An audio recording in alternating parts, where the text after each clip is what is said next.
তিনিচুকীয়া বিহাৰী দত্তপনি নচলিব অসমীয়া দত্তপনি নচলিব আপোনালোকৰ মতিয়া নহ'লে কাম নহ'ব নেকি ইমান অধিকাৰ পাইছে কালিলৈ আপোনাক মাৰিব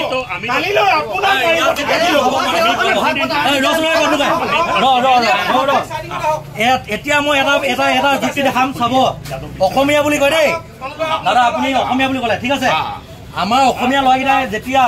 আজি দোকানবিলাক বন্ধ কৰক বুলি ক'লে আপোনালোকে দোকান বন্ধ কৰিবলৈ চেষ্টা কৰা নাই প্ৰথম আপোনালোকে কিবা কিবি যুক্তি দেখাইছে ঠিক আছে আপুনি অসমীয়া কিন্তু অসমীয়া ল'ৰাবিলাকে যে গতিকে কথাকেইটা কৈ ল'ব দিব দেই এইবিলাকতে প্ৰতিবাদ কৰি যেতিয়া আপোনালোকৰ আমাৰ লগত নেদেখো কেলে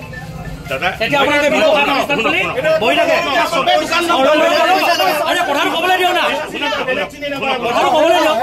কথাটো ক'বলৈ দিয়ক এইটো যুক্তি চাওক ৰাইজে চাওক চবে দোকান বন্ধ কৰিলে এই মালটো উলিয়াই আছে গাড়ী ই প্ৰশ্নৰ উত্তৰ দিয়ক না এই উত্তৰটো দি লওক আজি খুবেই মৰ্মাহিত আমি লজ্জাজনক অনুভৱ কৰিছোঁ আজি তিনিচুকীয়া চাৰ্ডিং বজাৰ যিটো চেম্বাৰ অফ কমাৰ্চ মাৰ্কেটৰ সন্মুখত যিটো অপ্ৰীকৰ ঘটনা ঘটিলে তেখেত সৰ্বপ্ৰথমে তেওঁ যে পৰাগজ্যোতি বুঢ়াগোহাঁই ডাঙৰীয়া তেখেত আমাৰ নিজৰ খিলঞ্জীয়া ভূমিপুত্ৰ ল'ৰা হয় তাত আমি ক্ষোভ প্ৰকাশ কৰিছোঁ আৰু 2 নম্বৰতে তেওঁ দ্বিতীয়তে তিনিচুকীয়া সদৰ থানা আৰক্ষী বিষয়া অচি ছাৰ তেখেতক আমি যিবিলাক মৰ্মভাৱে তেওঁ আত্মঘাত কৰিলে আমি তেখেতক মাৰপিট কৰিছোঁ আমি তাত দুখজনক অনুভৱ কৰিছোঁ আৰু ইয়াৰ পৰা আমি হিমন্ত বিশ্ব শৰ্মা ডাঙৰীয়া চৰকাৰক আমি অৱগত কৰিব বিচাৰিছোঁ যে তেখেতলোকে যিটো খিলঞ্জীয়া আধিপত্য দিম বুলি চৰকাৰ গঠন কৰিছিলে আমাৰ খিলঞ্জীয়া আধিপত্য কিন্তু আজিলৈকে আমি পোৱা নাই আজি আমি অসমৰ বিভিন্ন প্ৰান্তত দেখিছোঁ অসমীয়া খিলঞ্জীয়া ভূমিপুত্ৰ ল'ৰাই কিন্তু বাৰে বাৰে অনা অসমীয়া হাতত মাৰ ধৰ খাই পেলাই ইয়াত যাবলগীয়া দিন স্থাপিত হৈছে ইয়াত আমি খুব প্ৰতিবাদ কৰিছোঁ আৰু ইয়াত চেম্বাৰ অফ কমাৰ্চৰ প্ৰেচিডেণ্ট ছেক্ৰেটাৰীক কৈছোঁ আমি চেম্বাৰ অফ কমাৰ্চৰ প্ৰেচিডেণ্ট ছেক্ৰেটাৰী আজি 2-3 ঘণ্টা সময়ৰ ভিতৰত যদি আমাৰ লগত মিলাপ কৰি তেখেতৰ দোষী যদি আমাৰ হাতত গতাই নিদিয়ে বা পুলিচ প্ৰশাসনৰ হাতত যদি গতাই নিদিয়ে কিন্তু অনিৰ্দিষ্টকালে চেম্বাৰ অফ কমাৰ্চ বন্ধ কৰি দিয়া হ'ব সেইটোৱে বৃহত্তৰ অসমীয়া অঞ্চলৰ প্ৰতিক্ৰিয়া দিলোঁ ধন্যবাদ জয়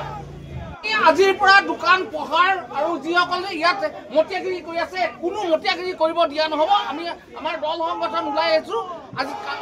অতি শীঘ্ৰে ইয়াত যদি আমাৰ চেম্বাৰ অফ কমাৰ্চৰ লগত যদি আমি মিটিং কৰি যদি আমাৰ ইয়াত কৰিবলৈ নাহে ইয়াত এতিয়ালৈকে নাহে আমি 2-1 ঘণ্টা সময় ইয়াত থাকিম তেতিয়ালৈকে যদি নাহে কিন্তু অনিৰ্দিষ্টকালীন আমি চেম্বাৰ অফ কমাৰ্চৰ বন্ধ কৰিম বজাৰ বন্ধ কৰিম কিন্তু এটা দুখৰ বিষয় আৰক্ষী প্ৰশাসনৰ গাত হাত দিবলৈ তেখেতলোকে ভালে কিন্তু এটা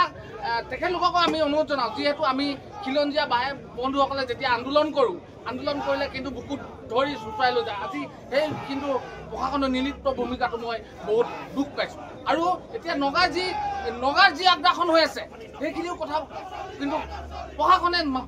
নমস্কাৰ কৰি মাপ খুজিবলগীয়া হৈছে কিন্তু সেইটো আমি তল পৰি গৈছোঁ গতিকে প্ৰশাসনক মই অনুৰোধ জনাম যে ইয়াত বিহিত ব্যৱস্থা লওক কঠোৰ শাস্তি প্ৰদান কৰক তেখেতলোকক আৰু আমাৰ দল সংগঠনৰ তৰফৰ পৰা এটাই কথা যে যেতিয়ালৈকে ন্যায় নিদিব তেতিয়ালৈকে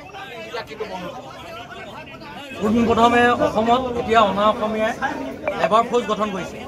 য'ত খিলঞ্জীয়া কাম কৰিবলৈ বিচাৰি গৈছে তাত খিলঞ্জীয়া কাম কৰিবলৈ নিদি ইয়াত কেৱল অনা অসমীয়া কাম কৰিবলৈ পাব এনেধৰণৰ এটা কাম ইয়াত মানে সিহঁতি সিদ্ধান্ত কৰা আৰু সেই বিষয়ে তেখেতলোকে জানিবলৈ অহাত আমাৰ তিনিচুকীয়া সদৰ আৰক্ষী থানাৰ ভাৰপ্ৰাপ্ত আৰক্ষী বিষয়া পৰাগজ্যোতি বুঢ়াগোহাঁই ছাৰক তেখেতলোকে শাৰীৰিকভাৱে অপদস্থ তথা আক্ৰমণ কৰিবলৈ চেষ্টা কৰিছে আৰু আমি অসমবাসীক জনাই দিব বিচাৰিছোঁ আজি তিনিচুকীয়াত বুলিয়ে নহয় অসমত কিন্তু এতিয়া অনা অসমীয়াই এনেধৰণে আগ্ৰাসন হৈছে আৰু ইয়াত খিলঞ্জীয়া অস্তিত্ব শেষ হ'বলৈ গৈ আছে গতিকে আমি অসমীয়া সজাগ হ'বলৈ হ'ল আৰু আমি অসমীয়া জাতিটোৱে একত্ৰিত হৈ একেলগে মাৰ বান্ধি থিয় দিবলৈ তিনিচুকীয়া বিহাৰী দত্তপনি নচলিব অসমীয়া দত্তপনি নচলিব